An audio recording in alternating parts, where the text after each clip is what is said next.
导，还有很多讲师在后学指导的这一路上给予后学很多的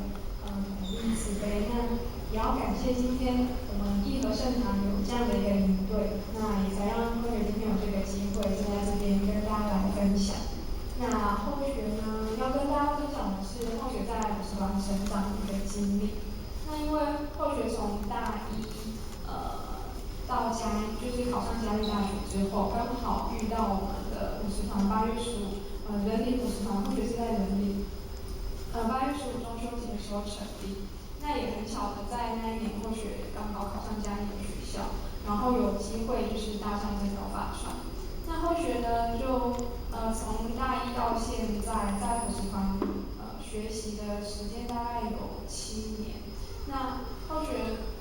在这么长的一段时间，然后因为今天后学的时间只有20分钟，那就是如果时间快到的话，可以提醒后学一下，因为后学不知道就是大概要就是从几分到几分这样子。那后学大概分享的是后学自从接触补习团之后，跟道场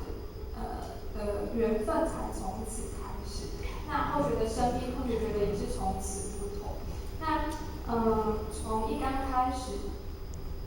为什么会接触到补习团？后学其实，在大学以前，就是刚才罗芳学长所介绍的，虽然是道场的子女第2代，但是一直都对于道场很陌生。那因为在那个时候，虽然我们已经有学界的一些就是班会，但是后学其实很少参加，然后对于道场其实也不是很喜欢。那一直到接触补习团之后，才有开始就是在道场学习。那后学接触补习团的机缘其实还蛮奇妙的，就是后学考上大学，然后刚好在嘉义那边的一个前线，然后不知道从哪里得知后学的手机，